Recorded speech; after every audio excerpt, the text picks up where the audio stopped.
Assalamualaikum warahmatullahi wabarakatuh. Baik sahabat dimanapun anda berada, semoga kita semua dalam keadaan sehat walafiat, dan mudah-mudahan kita semua umat Islam ini berada dalam taufik dan hidayah Allah subhanahu wa ta'ala.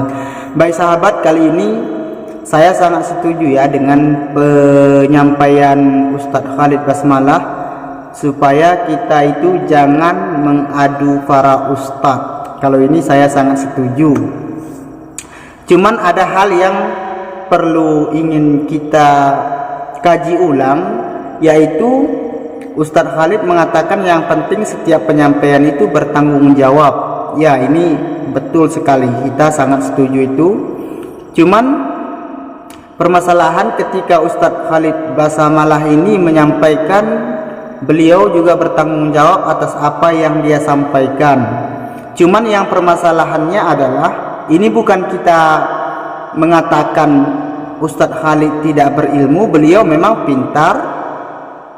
Cuman permasalahannya dalam memfatwa hukum itu kan kita juga harus memilih, dalam arti kata kalau seseorang menyampaikan hasil ijtihadnya sendiri bersumberkan Al-Quran dan hadis, itu juga harus kita analisa kembali ya, karena bisa saja walaupun sudah disampaikan bersumber Al-Quran dan hadis, tetapi kalau seseorang tersebut belum sampai kepada tahap tingkat mujtahid, maka itu kita belum sah bertaklid kepada beliau ya. Contohnya ini Ustadz Khalid Basmalah, beliau cerdas, cuman kalau kita ingin bertaklid kepada beliau, maka itu perlu kita kaji ulang kembali, karena beliau pintar-pintar, cuman beliau kan bukanlah seorang ulama mujtahid. Jadi ketika seseorang bertaklid kepada beliau, walaupun katanya beliau bertanggung jawab, itu kita harus ini lagi ya, menganalisanya kembali. Tapi pendapat-pendapat yang beliau hasilkan sendiri daripada Al-Quran dan hadis, itu yang harus kita analisa.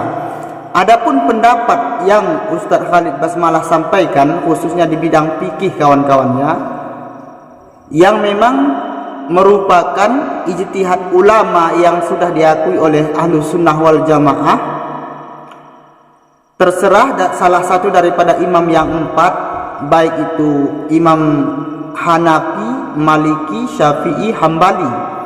Kalau beliau menyampaikan hasil ijtihad hukum yang dipatwakan oleh keempat imam ini, maka itu sah-sah saja kita sudah mengikuti, karena penyampaian tersebut bersumber dari Al-Quran dan hadis dan dianalisa oleh imam yang sudah sampai kepada tingkat mujtahid. Sementara Ustadz Khalid ini, beliau kan seorang pendakwah.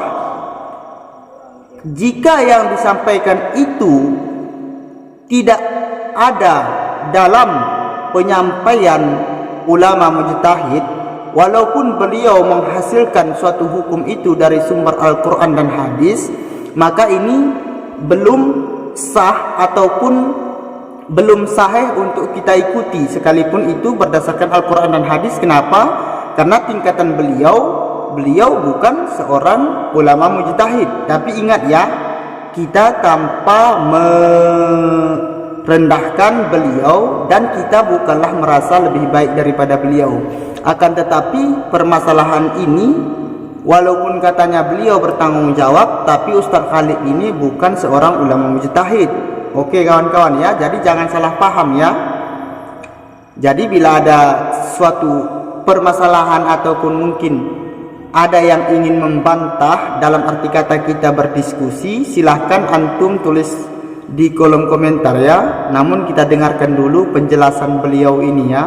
Selamat menyaksikan, dan mari kita berdiskusi sama-sama dengan tentunya argumen yang baik, sesuai dengan syar'i, sesuai dengan sunnah. Berhenti untuk memberantemkan para dai-dai.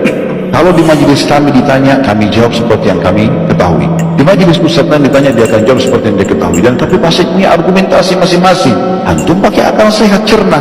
mana yang benar, mana yang menurut aku argumentasinya lebih kuat, maka terimalah, kan begitu. Yang penting setiap penyampai bertanggung jawab hari kiamat.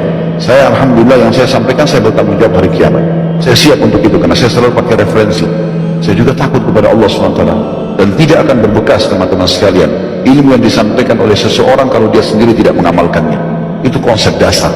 Kalau antum hadir di majelis saya ini tidak merasakan manfaat secara keimanan, berarti saya orangnya asal ngomong saja. Kalau antum merasa berbekas, pulang ingin lebih ibadat, berarti saya sudah mengamalkan itu. Itu sudah umum. Sekarang antum selama hadir di majelis ini tidak mungkin antum hadir sebanyak ini kalau tidak rasakan ada manfaat, kan? Saya pun merasa khawatir kalau saya sampaikan lalu saya tidak kerjakan, hukuman berat buat saya tahu teorinya, kan gitu.